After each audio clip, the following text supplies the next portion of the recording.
오늘은 믿음의 반전을 기대하십니까? 라는 제목을 가지고 말씀을 나누려고 합니다.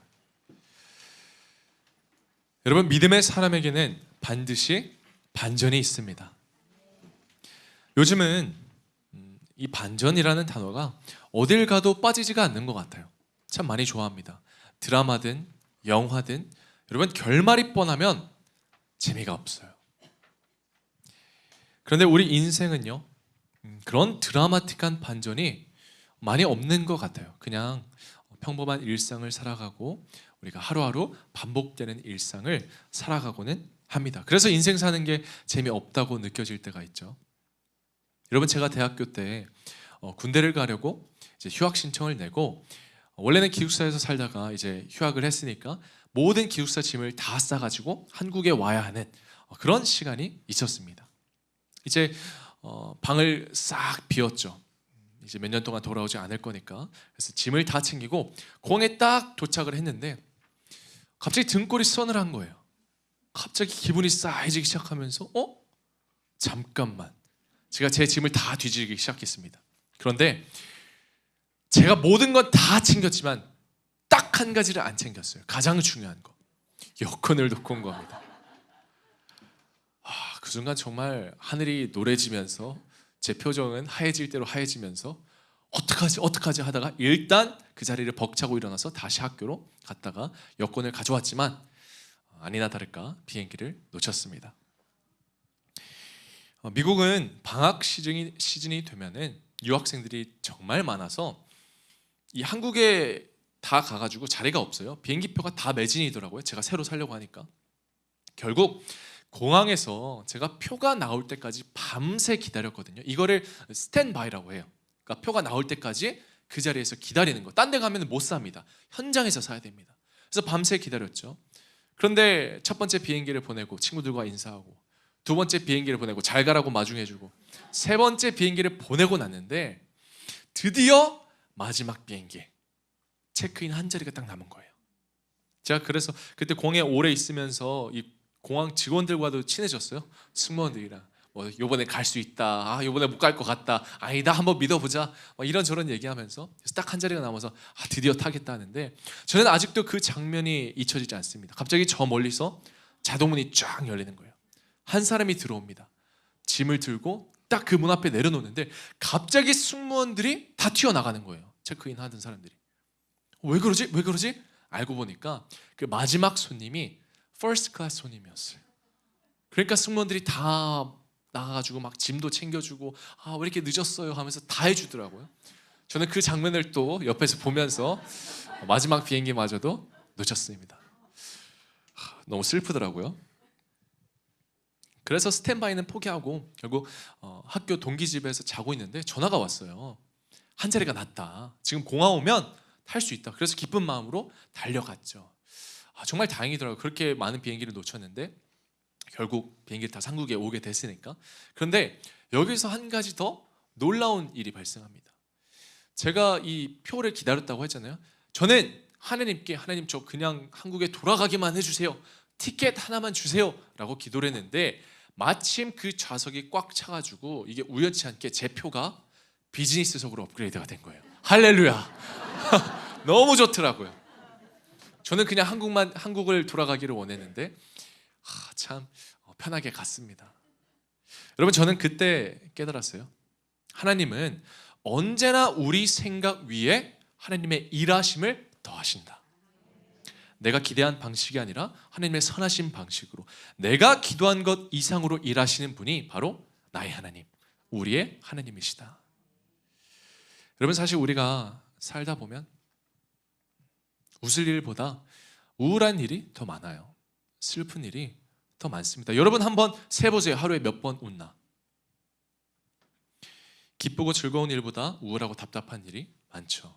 마치 제가 공항에서 그냥 티켓 없이 밤새 기다렸던 것처럼 아마 여러분들도 그런 우울한 상황에서 기도 응답을 하염없이 기다리고 계시는 분들도 있을지 모릅니다. 그러나 믿음의 사람은 압니다. 하나님은 기다림 뒤에 반전을 준비하십니다. 그래서 우리는 그 기다림 속에서도 절망하지 않는 거예요. 여러분, 성도인 우리의 인생의 결말은 죽음과 사망이 아닙니다. 우리 믿음의 결론은 눈물과 탄식도 아닙니다. 믿음의 결론은 하나님이 준비하신 반전입니다. 그 반전은 슬픔이 기쁨으로, 무너짐이 회복으로, 절망이 소망으로 바뀌는 놀라운 축복입니다. 하나님의 섭리가 이루어지는 그때, 하나님의 뜻이 이루어지는 그때, 하나님의 약속이 이루어지고 하나님의 말씀이 현실되는 바로 그때 우리는 놀라운 반전을 경험하게 될 줄 믿으시기 바랍니다. 오늘 본문을 볼게요. 오늘 본문은 이 어려운 상황 중에 성전 건축을 하는 이 이스라엘 백성들에게 그들에 대한 축복을 하는 스가랴 선지자의 말씀입니다. 예루살렘은 바벨론에게 함락된 후에 황폐한 채 오랜 세월 동안 방치되어 있었어요. 70년의 포로 생활을 마치고 돌아온 백성들이 이제 열정을 가지고 성전 건축을 시작합니다. 그 자리에서. 그런데 상황이 녹록지가 않죠. 주변 민족들의 방해와 현실의 어려움 때문에 단순히 열정만으로 계속하기가 어려웠던 거예요. 결국 여러 현실적인 이유로 1, 2년 만에 성전 건축은 중단되고 그 이후로 16년 동안 재개되지 않습니다. 그래서 하나님은 학개와 스가랴 선지자를 세워서 이 백성들에게 성전 건축을 재개하라고 도전하는 거죠. 그리고 오늘 본문은 백성들이 성전 건축을 재개한 지 2년이 지난 시점입니다. 하지만 이 주변 민족들의 방해와 중상모략과 현실적인 많은 문제들 때문에 다시 포기하고 싶고 중단하고 싶은 생각이 들었을 거예요. 여러분, 우리도 이스라엘 백성들처럼 최선을 다해 믿음 생활을 하지만 이제 할 만큼 했고, 기도할 만큼 했고, 교회도 내가 열심히 다녔고, 이 정도면 됐으니 그만하고 싶은 마음이 들 때가 있습니다. 그러나 하나님은 지치고 힘들어하는 백성들에게 믿음을 유지하고 성전 건축을 완공하도록 스가랴 선지자를 통해 믿음의 용기를 줍니다. 저는 오늘 본문이 이스라엘 백성들처럼 암울하고 우울한 시대를 살아가는 우리들에게 주어지는 위로의 말씀이라고 생각합니다. 여러분, 우리 교회는 다음 주부터 블레싱 10데이즈를 시작합니다. 우리가 믿음으로 주님께 나아가면 우리 모두는 주님이 주시는 반전의 축복을 경험하게 될 줄 믿으시기 바랍니다. 하나님이 스가랴 선지자를 통해 주는 영적 교훈은 두 가지입니다. 먼저 그 첫 번째, 고통은 기쁨으로 바뀐다는 것입니다. 오늘 본문 19절 말씀 우리 같이 한번 읽어볼게요. 시작. 만군의 여호와가 이같이 말하노라. 넷째 달의 금식과 다섯째 달의 금식과 일곱째 달의 금식과 열째 달의 금식이 변하여 유다 족속에게 기쁨과 즐거움과 희락의 절기들이 되리니 오직 너희는 진리와 화평을 사랑할지니라. 아멘.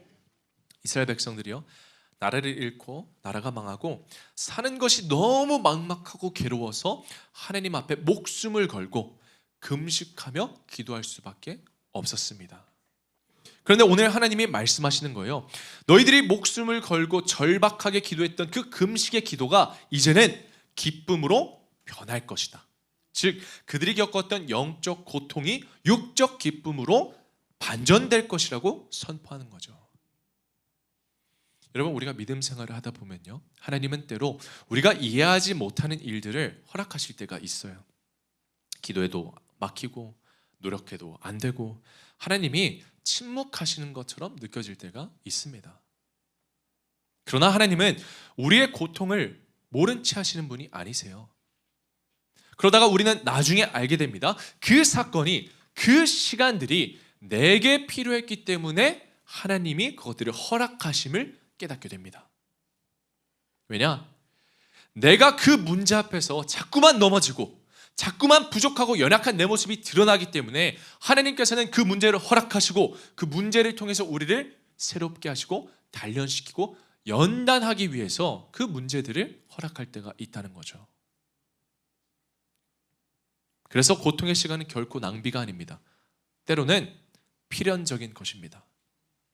이스라엘 백성들이 포로로 잡혀갔던 시간이 필요했던 이유요, 그들은 우상 숭배를 했잖아요. 하나님께로 멀어졌잖아요. 죄를 지었잖아요. 그러니 그들의 신앙의 중심이 다른 그 어떤 게 아니라 하나님께로 돌아와야 하는, 하나님 중심으로 살아야 하는, 하나님만 바라보고 의지해야 하는 그런 시간들이 필요했기 때문입니다. 그래서 하나님은 허락하셨어요. 오늘 본문을 다시 보면 하나님은 그 금식이 기쁨이 되리라고 말씀하십니다. 그런데 여기서 되리라라는 말은요, become이거든요. 영어로 히브리어로 이히해라는 뜻입니다. 이것은 인간의 결심으로 되는 게 아니라 하나님의 주권적 선언이라는 것을 의미합니다. 왜냐하면 이 단어가 어디서 나타나는지를 보면 되거든요.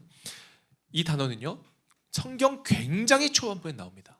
창세기 1장에 나타나요. 창세기 1장 3절에 하나님이 있으시되 빛이 있으라 하시니 빛이 있었고. 그러니까 여기에 쓰였던 바로 그 창조의 명령이 오늘 말씀 속에서도 동일하게 쓰여 있다는 거예요. 무슨 말이냐? 이 말씀은 하나님께서 우리의 고통 속에서도 주권적으로 일하시며 세상을 창조하셨을 때처럼 우리 인생을 향해 명령하신다는 거예요. 말씀하신다는 거예요. 여러분, 우리가 누군가를 위로해 줄 때 종종 형식적인 말을 할 때가 있습니다. 해줄 말이 딱히 없어가지고 뭐 잘 될 거야, 괜찮아질 거야, 아니면 같이 기도해 줄게, 이런 말을 할 때가 여러분 얼마나 많아요. 그런데 하나님은 오늘 단순히 위로하고 있는 것이 아닙니다. 기쁨이 되리라, 이것은 하나님의 명령이며 창조적 선언입니다. 빛이 있으라 하시니 빛이 있었던 것처럼 여러분, 하나님이 기쁨이 되리라 말씀하시면 반드시 기쁨이 됩니다. 할렐루야. 그래서 우리의 고통은 기쁨으로 바뀔 수밖에 없는 거예요. 천지를 말씀으로 창조하신 하나님께서 선언하시고 명령하셨기 때문입니다. 여러분, 하나님은 말씀으로 무에서 생명을 창조하셨습니다. 혼돈에서 질서를 창조하셨습니다.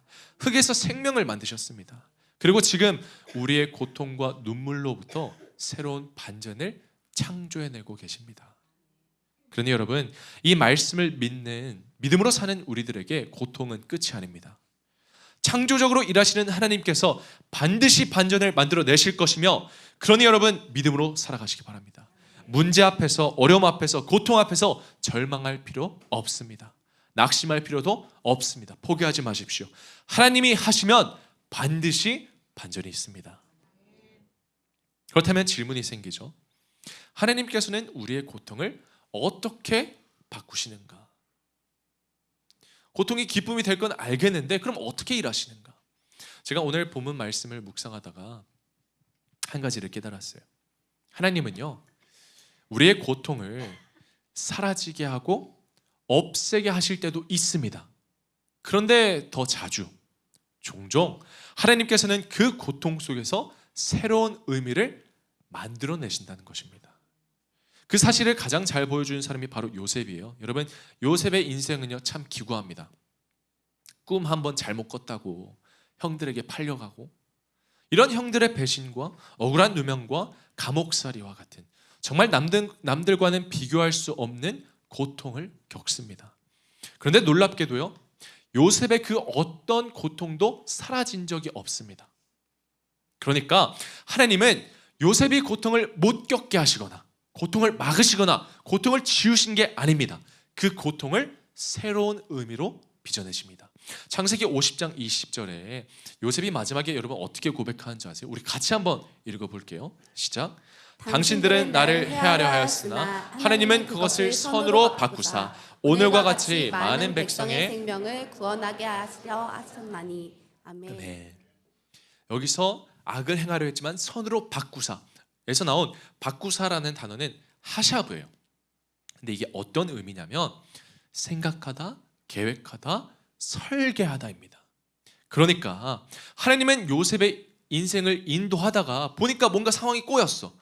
그러니까 상황이 수습이 안 되니까 나중에 가서 수습하려고 일하신 게 아니라 하나님은 이미 다 처음부터 끝까지 생각하시고 계획하시고 설계하셨다는 것입니다. 여러분, 믿음의 사람이 이걸 뭐라고 부르는지 아세요? 우리는 이걸 하나님의 섭리라고 부릅니다.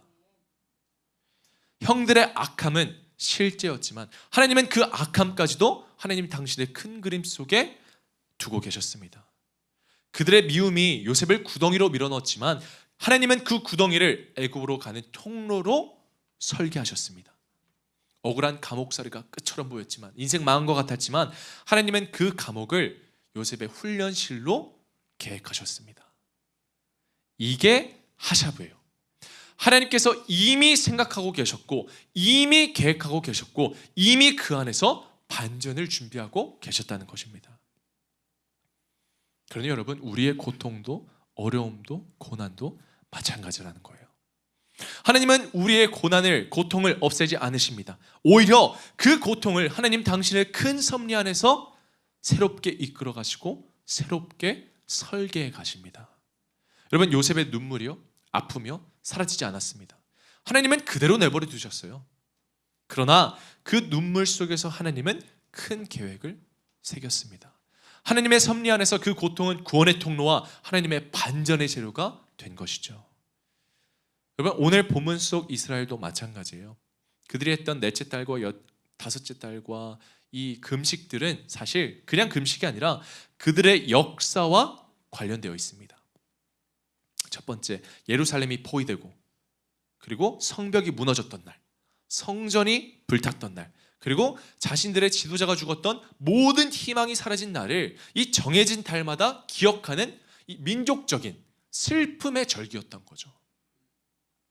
그러나 이제는 절망의 상징이자 수치의 날을 의미했던 그들의 금식이 하나님의 선하심과 하나님의 신실하심을 증언하는 절기로 변하게 된다는 것입니다.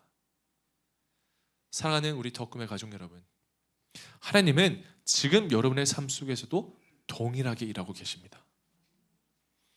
하나님은 우리 인생을 실수로 엮으시는 분이 아니세요.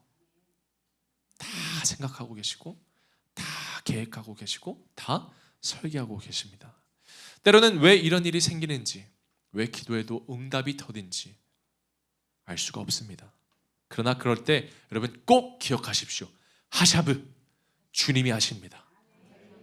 이미 하나님의 섭리 안에서 다 바뀌어가고 있고 주님은 다 생각이 있고 다 계획하고 계시고 다 이유가 있으십니다. 그런데 지금 이 순간조차 하나님 당신의 완전한 계획 속에서 우리를 이끌어가고 계심을 여러분 믿으시기 바랍니다. 하나님은 오늘 우리에게 지금도 여러분에게 이렇게 말씀하세요. 너의 고통이 기쁨이 되리라. 너의 눈물이 찬양이 되리라. 너의 절망이 간증이 되리라. 여러분의 현재의 고통은 기적의 재료가 될 것이고 여러분 현재의 아픔은 축복과 간증의 재료가 될 것입니다. 여러분, 끝날 때까지 끝난 게 아닙니다. 하나님이 하시면 반드시 반전이 있습니다. 그러니 고통을 기쁨으로 바꾸는 하나님을 믿는 믿음으로 끝까지 버티고 살아내시기를 예수 그리스도 이름으로 축원합니다. 한 걸음 더 나아가서 오늘 두 번째 영적 교훈, 그것은 약함은 강함으로 바뀐다는 것입니다. 우리 22절 말씀 같이 한번 읽어볼게요. 시작. 많은 백성과 강대한 나라들이 예루살렘으로 와서 만군의 여호와를 찾고 여호와께 은혜를 구하리라. 아멘. 아멘. 예루살렘은요, 한때 하나님의 영광이 임했던 도시였어요. 큰 성전이 있고 아름다웠죠. 그러나 이 백성들의 죄 때문에 철저히 무너지고 성전은 돌 하나 남지 않았습니다. 백성들은 뿔뿔이 흩어지고 포로가 되어 흩어집니다. 아무도 찾지 않는 잊혀진 도시가 된 거죠. 그러니까 유령 도시가 된 거예요. 그런데 성전 건축을 시작하는 이스라엘 백성들에게 하나님께서 놀라운 말씀을 주십니다. 이제는 다시 여러 백성과 많은 성읍의 주민들이 예루살렘으로 올 것이다.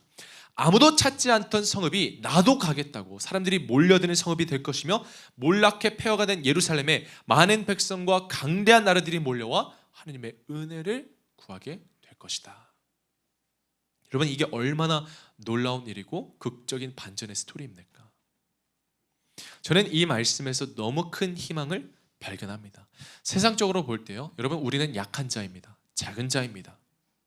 하지만 우리와 함께 하시는 하나님으로 인해 강국이 되고 강한 자가 되는 것입니다. 하나님은 약한 나를 강하게 만들어 하나님의 영광을 드러내시고요, 무명한 우리를 통해 만국의 하나님을 알리게 만드십니다. 결국 우리가 이 놀라운 반전의 주인공이 되는 거죠. 하지만 약함을 강함으로 바꾸시는 하나님을 경험하시려면 여러분, 우리는 성전을 건축해야 됩니다. 그러나 저는 물리적으로 성전을 건축하자고 말하는 게 아니에요. 마음의 성전을 건축하고 믿음의 성전을 건축하자는 의미입니다.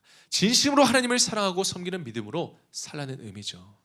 우리 덕금의 교회는 사실 이미 성전을 건축했습니다. 그리고 이거는 정말 온 마음과 온 열정과 온 시간을 다 쏟아야지만 가능했던 일이에요. 성전 건축은 전심으로 하나님의 사람이 되라는 의미입니다. 결국 성전 건축은 하나님만 사랑하겠다는 나의 신앙의 표현이고요. 성전 건축은 하나님만 섬기겠다는 믿음의 고백입니다. 성전 건축은 하나님 중심으로 살겠다는 믿음의 결단이며 하나님만 예배하겠다는 믿음의 선언입니다. 그러니 여러분, 그 어떤 것보다 하나님만 섬기며 하나님을 사랑하는 하나님의 사람이 되셨으면 좋겠습니다. 블레싱 10데이즈를 통해 믿음의 성전을 다시 건축하는 저와 여러분이 되시기를 예수 그리스도의 이름으로 축원합니다. 결국 우리는 약할 때 강하게 되는 거예요. 우리의 힘으로 강해지는 게 아니라 하나님이 우리 안에 있을 때 비로소 우리가 강해지기 때문입니다. 그런데 보통 사람들은요, 이 사실을 받아들이지 못해요. 아니, 인정하지 못합니다. 왜냐, 여러분, 우리는 약하고 싶지 않아요. 강하고 싶어 해요. 우리가 인생을 계산할 때 우리는 덧셈으로 인생을 계산합니다. 무슨 말이냐? 내가 더 많이 가져야 잘 사는 거고,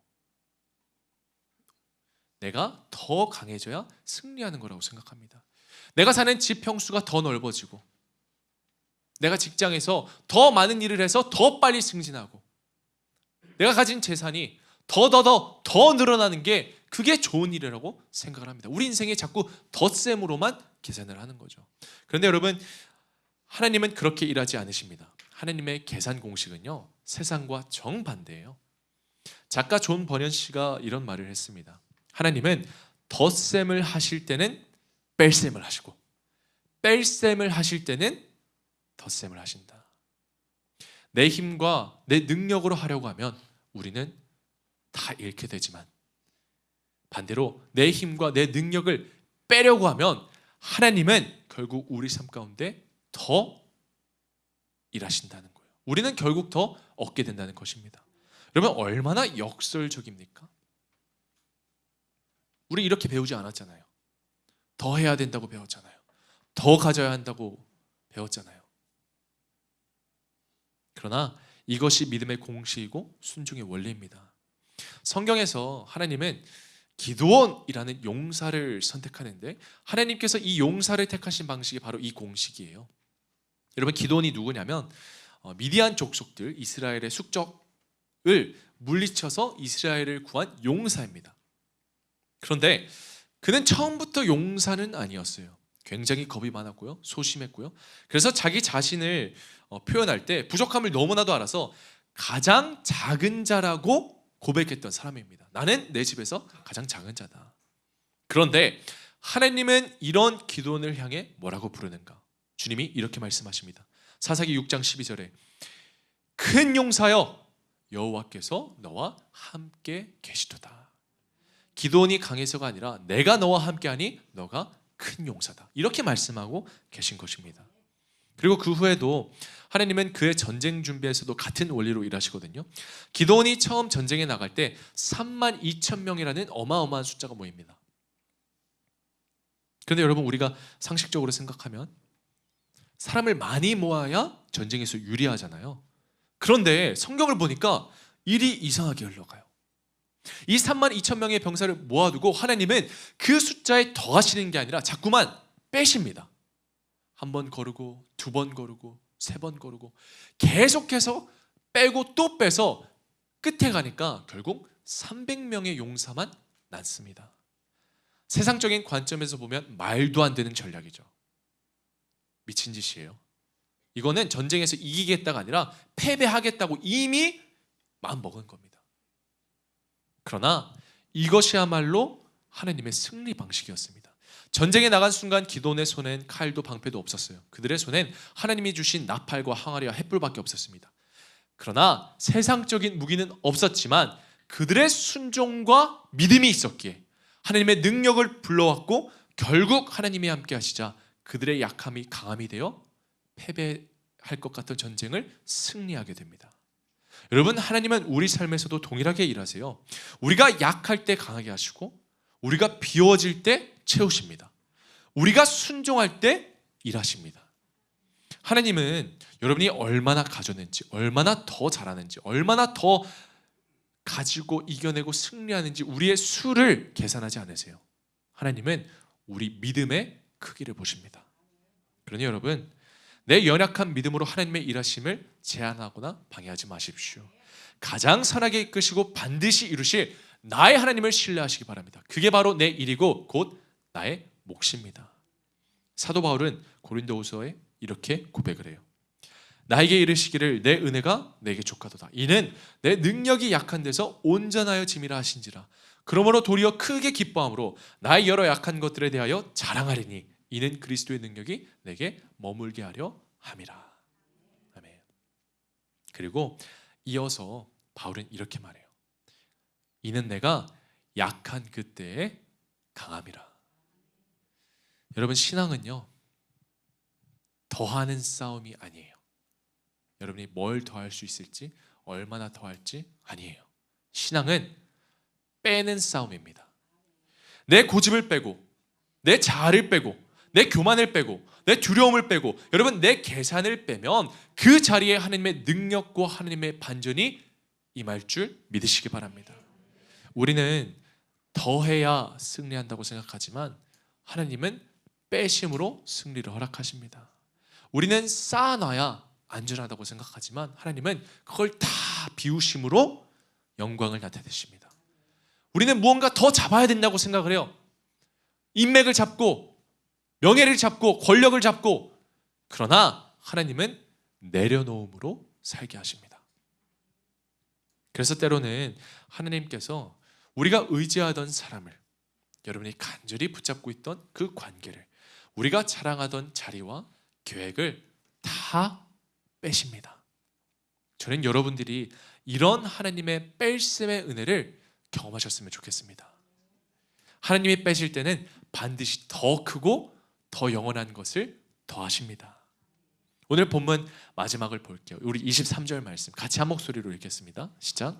만군의 여호와가 이같이 말하노라. 그 날에는 말이 다른 이방 백성 10명이 유다 사람 하나의 옷자락을 잡을 것이라. 곧 잡고 말하기를 하나님이 너와 함께 하심을 들었나니 우리가 너희와 함께 가려 하노라 하리라 하시니라. 아멘. 결국 그 날이 오면 수많은 민족이 회복된 예루살렘에 몰려와서 하나님이 당신과 함께 하신다는 것을 들으니 나도 당신과 함께 하고 싶습니다 라고 말하는 것, 이 엄청난 축복이 미래가 되는 것입니다. 그러니 여러분 기억하십시오. 하나님은 이미 다 계산을 끝내놓으셨어요. 여러분들이 뭘 빼야 할지, 여러분들의 인생에서 여러분이 뭘 내려놓아야 할지 다 계산하고 계십니다. 그러니 지금은 빼는 시간 같아도 그 빼심 속에 하나님의 더하심이 준비되어 있음을 믿으시기 바랍니다. 이제 여러분들에게 필요한 것은 여러분 믿음을 더하는 게 아니에요. 믿음 빼고 다 빼는 것입니다. 여러분이 살고 싶은 인생에 믿음을 더하려고만 한다면 여러분 그건 그냥 믿음이라는 무게를 더할 뿐이에요. 그러나 믿음 빼고 여러분이 다 빼면 하나님이 일하시는 놀라운 반전의 주인공이 될 줄 믿으시기 바랍니다. 혹시 이 자리에 나는 할 수 없다는 무력감으로 포기하고 싶으신 분 계십니까? 낮은 자존감으로 자기 연민으로 힘들어하신 분이 계시다면 우리의 약함을 강함으로 바꾸신 하나님을 믿고 신뢰하고 사랑하고 섬기시기 바랍니다. 우리는 우리와 함께 하시는 하나님의 능력으로 강해집니다. 우리를 사랑하시는 하나님의 도우심으로 승리합니다. 우리를 위하시는 하나님의 인도하심으로 잘되게 되어 있습니다. 나는 아무런 능력이 없어서 이제 할 수 없다고 포기하고 싶을 때 여러분의 한계를 넘어서 일하시는 놀라운 반전의 하나님을 경험하게 되시기를 예수 그리스도의 이름으로 축원합니다. 말씀을 맺겠습니다. 여러분, 제가 목사가 돼 보니까 장점이 있고 단점이 있어요. 알려드릴까요? 궁금하지 않으셔도 들으셔야 돼요. 제가 준비했기 때문에. 목사가 되면 장점이 있고 단점이 있는데 장점부터 말씀드릴게요. 장점이 뭐냐면 목사가 되니까 제가 성도들의 삶을 다 들여다볼 수 있어요. 그들을 위해 기도할 수 있어요. 그들의 눈물을 알게 되고 그들의 아픔을 알게 되고 그들의 고통을 듣습니다. 그래서 그들을 위해 기도할 수 있는 게 목사의 장점이에요. 그런데 정작 제가 제 기도를 하려고 자리에 앉잖아요. 그런데 그럴 때마다 하나님이 꼭 교회를 향한 마음을 주세요. 성도들을 위한 마음을 주세요. 그러다 보니까 정작 제 자신을 위해서 기도할 시간이 없습니다. 이게 목사의 단점이에요. 저를 위한 기도의 시간이 점점 줄어들더라고요. 남을 위해서는 눈물로 기도하면서도 목사인 저는 제 이야기를 꺼낼 곳이 없는 그 고독함이, 외로움이 있습니다. 제 힘듦과 아픔을 얘기할 사람이 주변에 아무도 없는 거죠. 그런데 여러분, 저뿐만이 아니라 사실 우리 모두가 그래요. 우리 모두는 남들에게 말 못할 이야기를 하나쯤은 다 가지고 살아갑니다. 당장 내 옆에 있는 아내에게, 남편에게, 혹은 가장 친하다고 생각하는 친구에게, 자녀에게. 여러분, 우리 다 말 못하잖아요. 말하지 못하고 그거를 삼키며 때로는 내 감정을 숨기며 살아가야 되는 그런 시간이 있습니다. 분명히 있을 거예요. 그래서 우리는 답답한 마음으로 하나님께 기도하죠. 그런데 이상합니다. 하나님이 내 기도에 응답하지 않는 것 같아요. 내 기도가 일방통행인 것처럼 나만 하나님께 울부짖는 것 같아요. 나만 하나님께 토로하는 것 같아요. 그러나 여러분, 그게 아닙니다. 하나님은 여러분의 눈물 다 알고 계세요. 여러분의 아픔과 여러분의 고통과 여러분의 어려움과 여러분의 침묵마저도, 말하지 못하는 그 마음마저도 주님은 다 알고 계십니다. 여러분, 반전이 언제 제일 크게 일어나는 줄 아세요? 반전이 바로 아무 일도 없는 것 같을 때 가장 크게 일어나요. 그러니까 조용할 때, 잔잔할 때, 예상하지 못하는 순간에 반전이 제일 큰 거잖아요.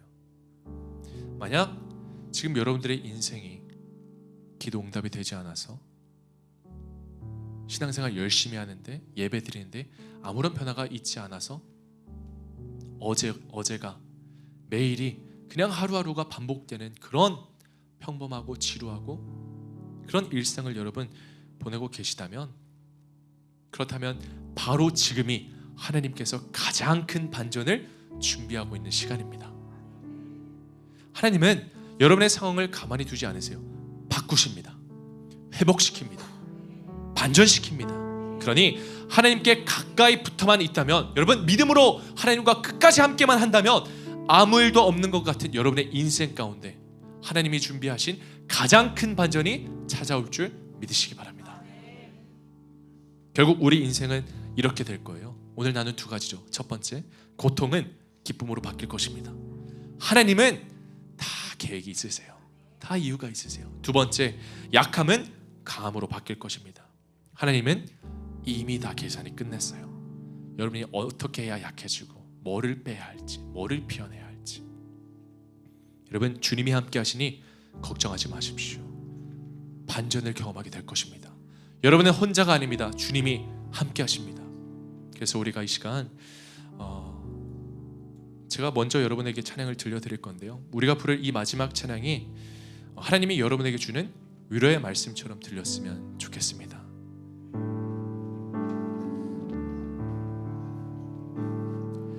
그대 폭풍 속을 걷고 있을 때,